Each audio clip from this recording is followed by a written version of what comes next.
Bonjour à tous et bienvenue dans cette nouvelle vidéo. Aujourd'hui, nous partons à la découverte du moulin du Saut et du moulin Tournefeuille.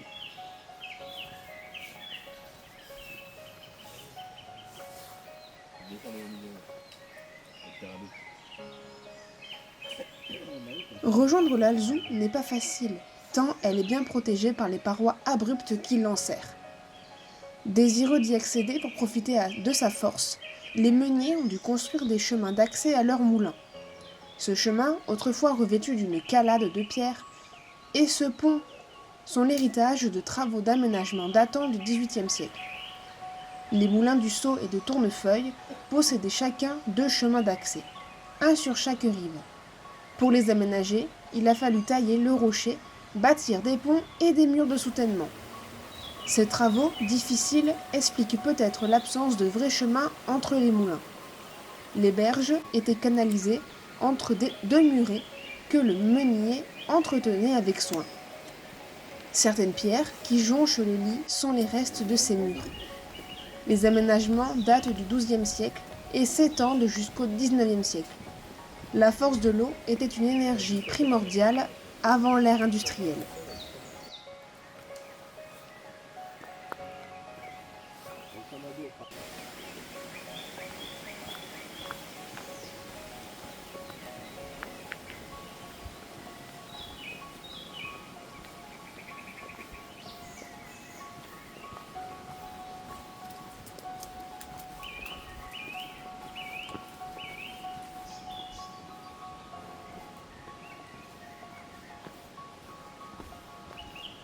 Le moulin du Saut doit son nom à sa position stratégique sur la rivière. Bâti à flanc de rocher au niveau le plus étroit de la vallée, soit 7 mètres de largeur, il domine une cascade ou saut de 10 mètres de haut. Grâce à l'adaptation de la construction au lit de l'Alzou, l'eau possède ici la force nécessaire pour entraîner les 4 paires de meules du moulin.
La date de 1739, gravée sur le linteau, correspond à l'achèvement de la construction du moulin par le seigneur de Gramat.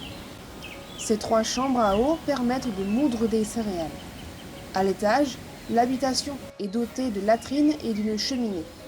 Une source d'eau potable, un four à pain et une étable viennent compléter l'ensemble et assurer l'autonomie du meunier.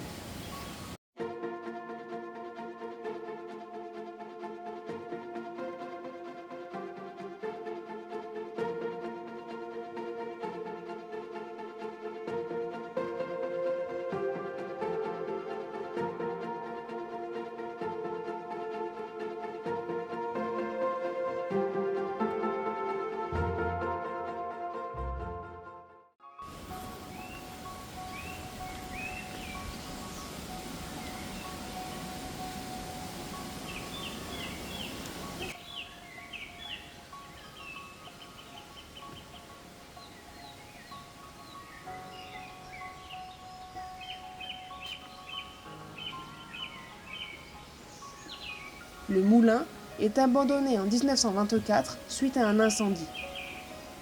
À la sortie du moulin, des trous creusés dans la paroi rocheuse de la rive opposée laissent supposer l'existence d'un autre moulin enjambant la rivière avant le XVIe siècle.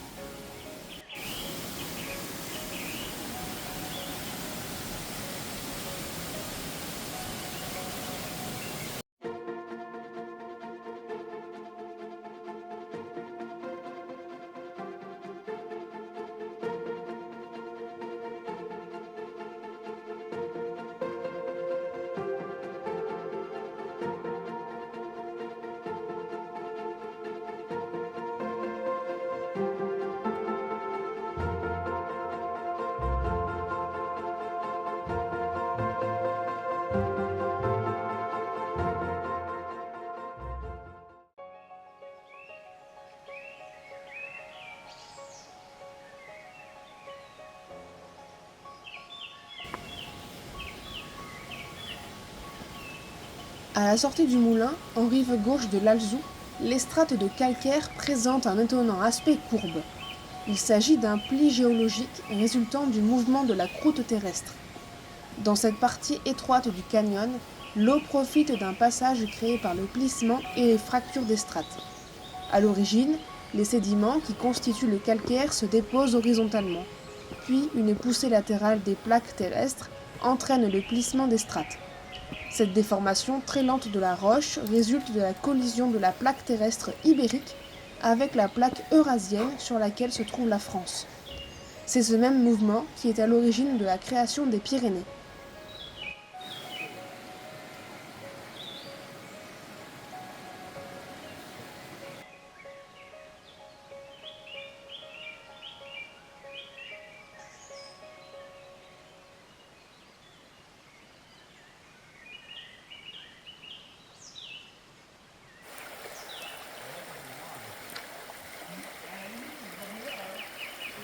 Uniquement visible pendant la saison sèche, le trou d'eau est un bassin naturel du lit de l'Alzou où se maintient toujours l'eau.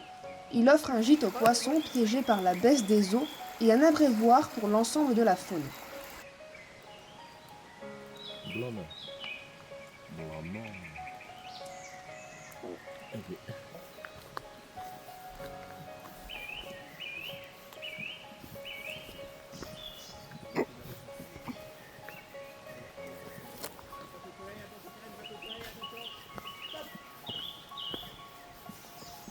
Ça répond quoi?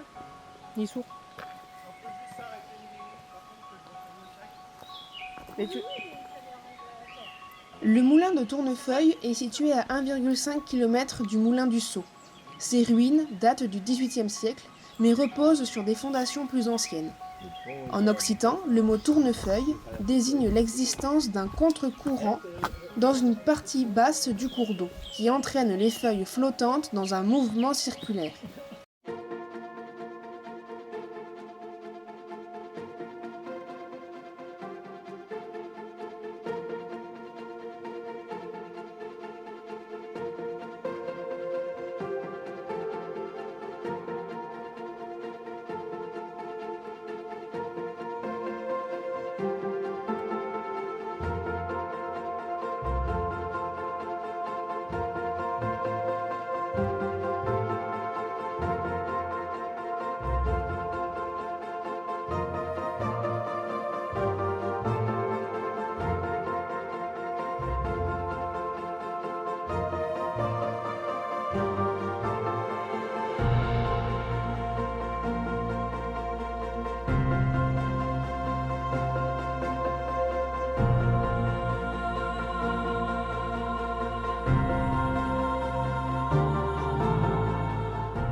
Le moulin a cessé de fonctionner en 1933. Contrairement au moulin du Sceau, celui de Tournefeuille est placé sur un terrain peu pentu. Pour créer la force hydraulique nécessaire au fonctionnement du moulin, la chaussée barrant le cours d'eau a dû être installée 150 mètres en amont. On peut encore voir le dernier modèle des turbines métalliques installées. Aujourd'hui déserte, la vallée était autrefois cultivée et habitée. Aux alentours du moulin étaient aménagées de petites terrasses vivrières.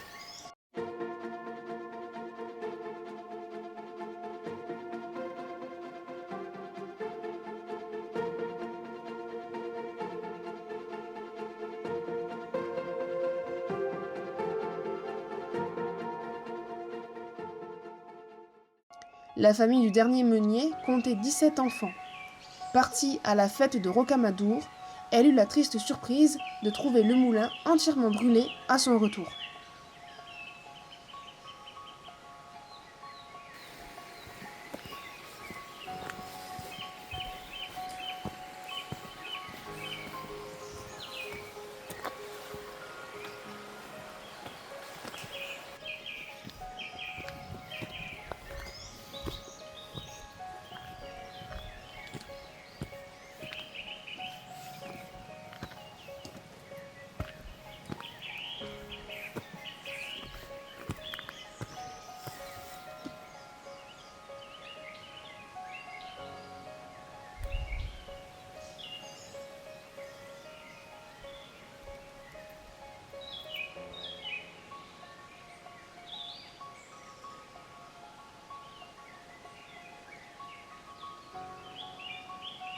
Plus qu'une vallée, l'Alzou est un véritable canyon. Ce n'est pourtant pas lui qui l'a creusé, mais Louis, rivière beaucoup plus importante, maintenant souterraine dans cette zone.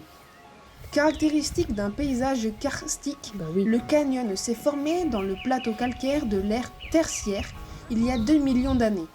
En coulant en surface, l'eau a creusé des vallées et parfois même des canyons comme ici. Mais les fissures du sol, en s'agrandissant sous l'action de l'eau, entraînent parfois la rivière à sa perte. Louis a laissé une vallée asséchée dans laquelle l'Alzou s'est installé. La circulation de l'eau en sous-sol est responsable de la formation des grottes, des dolines et des gouffres.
Le circuit du Moulin du Sceau nous rappelle que le patrimoine ne se limite pas aux grands monuments.